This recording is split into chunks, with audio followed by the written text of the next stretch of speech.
बोलिए सतगुरुदेव की जय। बंधु। इस दुनिया के अंदर जो भी पदार्थ आप देख रहे हैं, इनका मूल नहीं है, ये नित्य नहीं है। मैंने इन अवस्थाओं पर काफी समय बात की है। जागृत, स्वप्न, सुसुप्ति, तुरिया, ये सभी अवस्थाएं भी भ्रमांक हैं।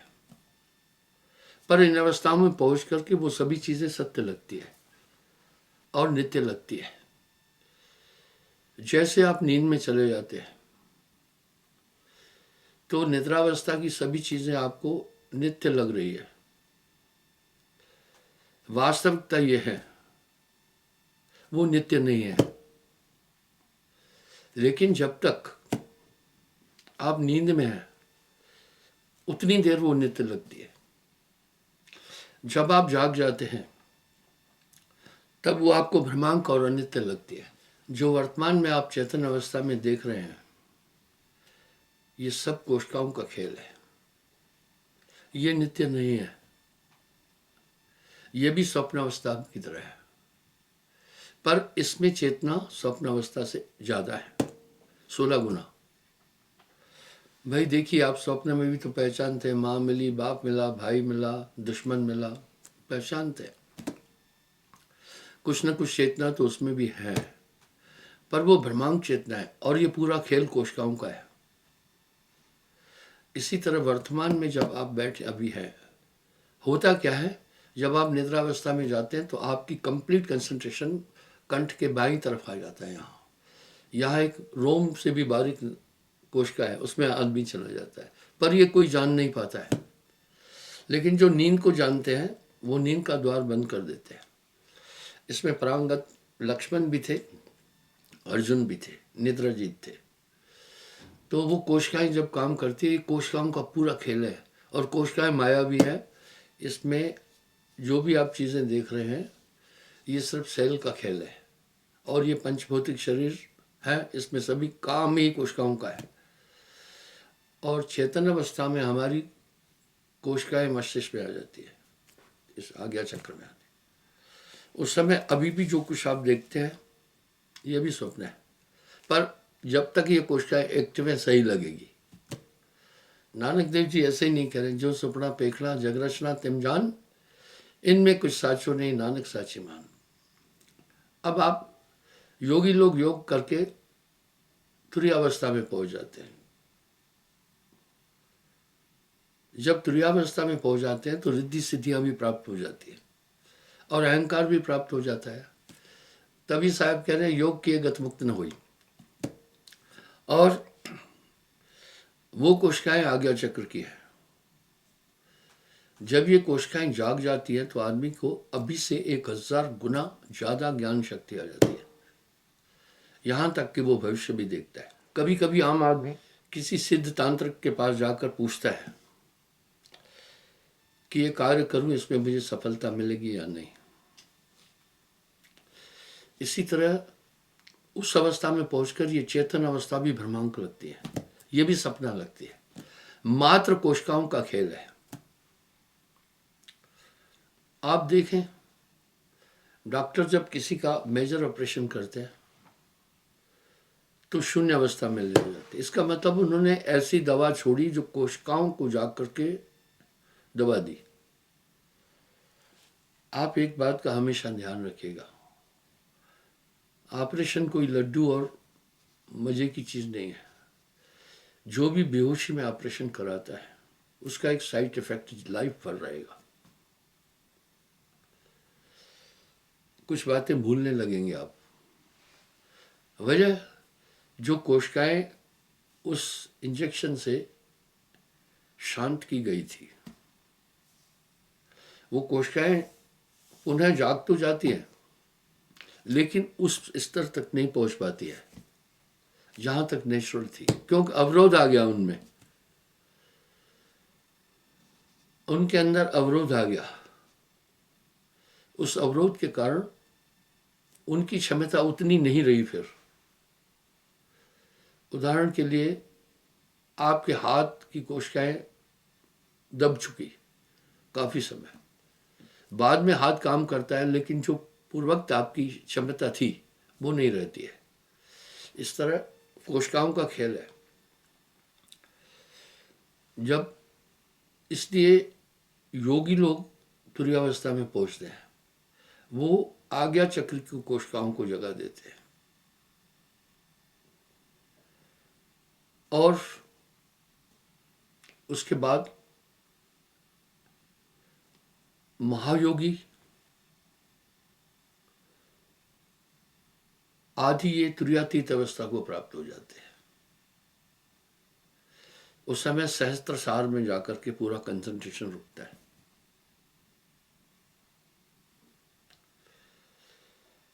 तब जितनी भी बाकी अवस्थाएं हैं सब अनित्य लगती है। वो अवस्थाएं तब भ्रमांक लगती है। उस आदमी को फिर पूरी दुनिया के लोग मूर्ख दिखते हैं। जैसे नींद में सोया हुआ आदमी आधा मरा और अज्ञान अवस्था में होता है, इस तरह इस समय पूरी ये दुनिया एक अज्ञान अवस्था में है। बहुत खूब साहब ने कहा, जो सपना पेखना जग रचना तिम जान, इसमें कुछ साचो नहीं नानक बिन भगवान। और साहब भी कह रहे जगत है रहन का सपना। अब आप देखिए, इस काया का भेद बड़े बड़े लोग नहीं जान पाते। शिव गोरख सो पचपच हारे, इस काया का भेद न पाए। कबीर काया अधा है, कोई बड़ला जाने भेद। आप इस शरीर के अंदर बहुत लंबा टाइम रहते हैं, आदमी 100 साल रहता है, सिस्टम नहीं समझ पाता है। वो इस काया का सिस्टम नहीं समझ पाता है, ये जान नहीं पाता है और पूरी जिंदगी इस तरह अंधकार में गुजार देता है। जितनी भी साधना है कहाँ तक पहुंच रही है? कोई कुंडली को जगाता है, कोई आज्ञा चक्र को जगाता है, तुरीयावस्था में चला जाता है, कोई तुरीयातीत में जाता है। ये सब अवस्थाएं भ्रमांक है। इसलिए संत लोग इनको नहीं जगा रहे हैं। इसको वो किसको जगा रहे हैं फिर? दिव्य चक्षु हैं कहाँ? अंतर्दृष्टि है कहाँ? आप हमने कई बार सुना होगा कि गुरु ज्ञान दे देता है, ये वंशक ज्ञान नहीं देता है। ज्ञान कहते हैं जानने को। ज्ञान भी दो है, परोक्ष अपरोक्ष। गुरु अंतरचक्षु खोलता है, हम सब ये सुनते भी है। अंतरचक्षु यहां भी नहीं है, यहां भी नहीं है। इसलिए साहब ने सुरत योग को स्थापित किया है, पवन योग को नहीं, ज्ञान योग को नहीं, चक्र शोधन योग को नहीं। उन्होंने सुरत योग का महात्म बोला। इस समय सुरत के ऊपर मायावी आवरण है। जो बादल सूर्य को रोंधा, रोंदने का मतलब ढक देना, ऐसे अज्ञान मनुष्य के अंतःकरण को रोंधे हुए है। वो अज्ञान कहाँ? आत्मा के, आपके ध्यान के चारों तरफ है। आपकी आंखों में विजन, देखने की शक्ति है, लेकिन जब आप अंधकार को देखते हैं ना तो आपको अंधेरा ही दिखता है। अंधेरा भी दिख रहा है। घोर अंधकार में जब आपका विजन तो भी है, लेकिन हम अपने आसपास में क्या देख रहे हैं? अंधकार ही देख रहे हैं। हम सिर्फ अंधेरा देखते हैं। इसी प्रकार से बाकी जितनी भी शरीर की कोशिकाएं आपने जगाई, काम नहीं बनने वाला है, क्योंकि ये सभी अवस्थाएं मन और माया के अधीन है। और जहां तक आप मन और माया के अधीन है, अपने रूप को देख ही नहीं सकते। इसलिए गुरु सुरती को जगाता है। दिव्य चक्षु आपकी सुरती के अंदर है, तभी तो ध्यान ही वेद शास्त्र कहता है, ध्यान है संत बनाना। सबसे डिफिकल्ट है सूरत को जगाना। इसलिए ये एक पूर्ण गुरु इसको जगा देता है। इसी प्रक्रिया का नाम ही तो नामदान है। न जाने क्यों लोग संतत्व की धारा की बात करते हैं, लेकिन ये बात नहीं समझते हैं। संतत्व की धारा का प्रारंभ ही सदगुरु कबीर साहब के द्वारा हुआ। इस तरह वो सूरत योग को स्थापित करते हैं। इस सूरत तक और 24 घंटे ये सूरत मन के अधीन है। मन सूरत को अधीन नहीं कर सकता। स्वयं हमारी आत्मा जो है मन का अनुकरण करने लग गई है। आत्मा को कोई नहीं पकड़ सकता है। आत्मा स्वयं अपने को शरीर मानने लगी। तभी तो साहब का एक ये शब्द बहुत सार्थक है, आप ही मान दो। अपने आप ही अपने आप को मान दिया। तो इसको जब गुरु जगाता है, होता क्या है, हर इंसान अभी मन तरंग में जगत भुलाना। सभी क्या एक्टिविटी करते हैं, मन की तरंग के अनुसार। मन ने जो तरंग भेज दी, आदमी वही काम करता है। फिर वो तरंगों को डाइवर्ट कर लेता है। वो तरंगों को डाइवर्ट कर देता है, उसके अनुसार नहीं चलता। बड़ा साफ साफ साहब बोल रहे हैं, मन लोभी मन लालची, मन लोभी मन लालची, मन चंचल मन चोर, मन के मते न चलतू भाई, पलक पलक मन और। आप अगर देखें थोड़ा, पूरी दुनिया इसी में ही तो रमी है। साहब ऐसे ही नहीं कह रहे। एक दुई होए,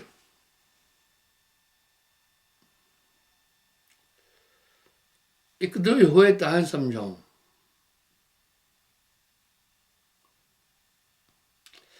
सभई भुलान है पिठवा के धंधा।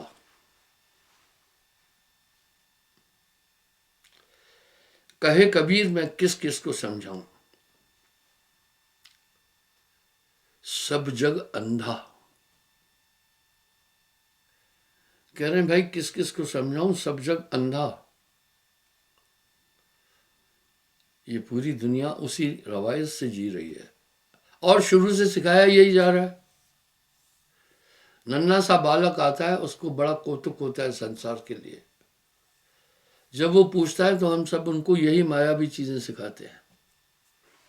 कोई बच्चे को, प्राचीन काल में अच्छा था, छोटे बच्चों को ये अध्यात्म शिक्षा देना प्रारंभ करते थे। इस तरह से ये सूरत, अंधी सूरत नाम बिन जानो। देखिए साहब के शब्द कितने प्रासंगिक है। उठ जागरी मोरी सूरत सुहागन जागरी। अभी हमारी आत्मा मन के नशे में है और मन पश्तोहर है।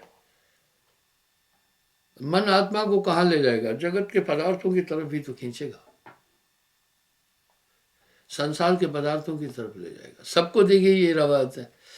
कोई भी ऐसी अवस्था नहीं होती है जिसमें मन सक्रिय नहीं होता है। सिर्फ इसलिए तो तुर्यातीत तक योगेश्वर पहुंचते हैं। साहब बड़े स्पष्ट शब्दों में कह रहे हैं, तुर्यातीत ताहे के पारा, विनती करे तय दास तुम्हारा। देखिए जैनियों में एक उपाधि लगाते हैं, प्रज्ञा और महाप्रज्ञा। ये प्रज्ञावस्था जो है चेतन अवस्था है, इसी को तुरिया कहते हैं। महाप्रज्ञा है तुर्यातीत। अब देखिए यहां साहब क्या कह रहे हैं, तुर्यातीत ताहे के पारा, विनती करे तय दास तुम्हारा। इसलिए तुर्यातीत में पहुंचने के बाद बाकी मन की पूरी भी चीजें सीज हो जाती है, बैलेंस आत्मा रह जाती है।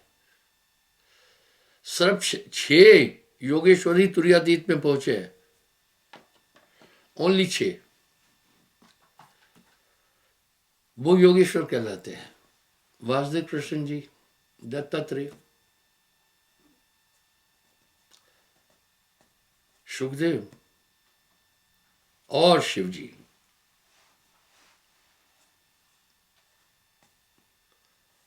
राजा जनक वासुदेव कृष्ण, इसलिए कहते हैं योगेश्वर भगवान कृष्ण। योगेश्वर भगवान राम नहीं बोला जा रहा है। और छठा गोरखनाथ। अब यहां क्या बोल रहे हैं साहब, आप सोचे, गोरख अटके कालपुर कौन कहा वे साहब। जब तक हम इन 6 अवस्थाओं के अंदर हैं, हम मन के अधीन हैं। इसलिए ये मन पूरी दुनिया को नाना नाच नचा रहा है। आप ध्यान रखना, आपका बैरी मन के अलावा कोई नहीं है। इसलिए मन से तरंगे वैसे ही निकलती रहती है जैसे जल में तरंगे, समुद्र में तरंगे होती है। मन सयार, सयार समुद्र को कहते हैं। मनसा लहर, जो मन में उठने वाली तरंगे वो लहरें हैं। मन सयार मनसा लहर वह कतऊ नहीं जाए। इसलिए अगर आपके अंदर कल्पनाएं उठ रही है, आपका ब्रेन काम कर रहा है, ये बहुत बड़ी चीज़ है। आपकी मेमोरी काम कर रही है, आपकी बॉडी एक्टिवेट हो रही है, तो आप मन के अंदर है। एक आदमी ने मुझसे पूछा, क्या सुषुम्ना में जाए बगैर हम अंदर की दुनिया में नहीं जा सकते। अब सुषुम्ना में जाने का मकसद समझिए। आदमी चित्त का भी निरोध बड़ी मुश्किल से कर सकता है। मन का, पहले मन के 4 अंग है। जब ये मन संकल्प करता है, इसको मन कहते हैं। आप मन का निरोध कर सकते हैं थोड़ी देर की इच्छा नहीं करना, कोई भी मुश्किल है। आप बुद्धि का भी निरोध कर सकते हैं थोड़ी देर। क्यों आदमी अटक जाता है वो भी सुने। बुद्धि का तो काम है मन की इच्छाओं का, आने वाली इच्छाओं का सोल्यूशन ढूंढना, बुद्धि का काम। आप बुद्धि को तो बमुश्किल कर सकते हैं एकाग्र। तीसरा चित्त है। ये जगत चिदाभास है। इसी चित्त में तो याद है मेरी माँ है, मेरी फलाना है। आप देख रहे हैं, कई फिल्मों में देखा होगा, आदमी अपनी मेमोरी लॉस कर जाता है, चोट लग जाती है कि दिमाग की कोशिकाएं हिल जाती हैं, तो उसे मेमोरी नहीं रहती, पहचानता नहीं है किसी को। चित्त का भी निरोध इंसान बड़ी मुश्किल से कर सकता है। चित्त का काम है संकल्प विकल्प करना। चित्त का काम है याद रखना। इसी से तो याद है कि ये मेरी माँ, ये मेरी बहन है, ये फलाना है। सीधी सीधी बात है। जीवन की घटनाएं भी आपको काफी याद है। इस तरह चौथा है अहंकार। इसको मुश्किल है, बहुत मुश्किल है। बिना गुरु कृपा के अहंकार को कोई जीत नहीं सकता। अहंकार क्या है? एक्टिविटी। मैं हूं, उठना बैठना चलना खाना पीना, ये सब अहंकार कहलाता है। लेटना भी क्रिया है, बैठना भी क्रिया है, खड़े होना भी क्रिया है, देखना भी क्रिया है, बोलना भी क्रिया है, सुनना भी क्रिया है, और क्रिया करना क्रिया है। क्रिया का निरोध। अब देखते हैं क्रिया का आधार क्या है। क्रिया का आधार प्राण है। मैंने हाथ यूं किया, यह धनंजय वायु थी। इसलिए आदमी चौथा अहंकार को जीत नहीं पाता है, बहुत डिफिकल्ट है। जब सुषुम्ना नाड़ी खुल जाती है तो समस्त श्वासाएं, और हम क्रियाएं के लिए बल हमें श्वासाओं से मिल रहा है। जब सुषुम्ना नाड़ी खुल जाती है तो पूरी श्वासाएं हमारी सिमटकर शून्य की तरफ चलती है। तमाम मत मतांतर कबीर साहब की वाणी ले रहे हैं। जो बैठे हुए गद्दी नशीन है, उनको अध्यात्म की ABCD भी नहीं मालूम है, लेकिन राग सुषुम्ना का गाएंगे। राग सुषुम्ना का गाएंगे, पता नहीं है। जब पूछो तो कैसे सुषुम्ना में जाए, तो कहते गुरु ने बोला ये गुप्त चीज है। अरे पता ही नहीं है तो बहाना बना रहे हैं, भाई गुप्त चीज है। क्या गुप्त चीज है बताओ ना कैसे। एक टाइम पर हमारा एक स्वर चलता है, अब मेरा ये स्वर चल रहा है, ये ईंडा है, ये पिंगला है। साहब ने कितना साफ साफ कह दिया, सूरत के दंड से घेर मन पवन को फेर उल्टा चले, धर और अधर विष ध्यान लावे, कहे कबीर सो संत निर्भय हुआ, जन्म और मरण का भरम माने। जब तक आप श्वास ले रहे हैं क्रिया होगी, इसी श्वास के द्वारा ही हृदय बीट कर रहा है, इसी श्वास के द्वारा ही आपके फेफड़े एक्टिव है, इसी श्वास के द्वारा ही आप दस वायु बन जाती है, यही प्राण पूरी क्रियाएं हैं। इसलिए जब तक आप सांस ले रहे हैं आप एकाग्र नहीं हैं। अब साहब कह रहे हैं, इंडा के घर पिंगला जाई सुखमन नहीं रहे ठहराई, ओंग सोंग तत्व चारा बंक नाल में किया संहारा, मन को मार गगन चढ़ाए, छूटा कलमल यही अलेखा, यह नैनन साहिब को देखा। साफ साफ तो बात लिखी है। अब सवाल यह है कि आदमी, मन का चौथा रूप अहंकार, इसलिए मन पर नियंत्रण बहुत टफ है। पर जह जाना तय निकट है, रहा सकल घटपूर, बाड़ी घर गुमान ते ताते प्रगट। इसलिए सुमरण में सभी चीजें आ जाती है। जब तक संयम साधना सब सुमरण के माय, चाहे पढ़ा लिखा करे चाहे अनपढ़ करे, वो सब चीजें आ जाएगी। उदाहरण के लिए दूध एक पौष्टिक आहार है, समग्र आहार है, और उसमें सभी चीजें मौजूद हैं। चाहे अनपढ़ उसका इस्तेमाल करे तभी भी वो लाभ मिलेगा, चाहे पढ़ा लिखा करे। इसी तरह सुमरण, वो क्या सुमरण है, कैसे चश्मा खुले, ये भेद गुरु देते हैं पूर्ण। ये शास्त्रों का विषय नहीं है। माफ़ी चाहता हूँ, समय हो रहा है। धन्यवाद। कल फिर मैं हाजिर हो जाऊँ।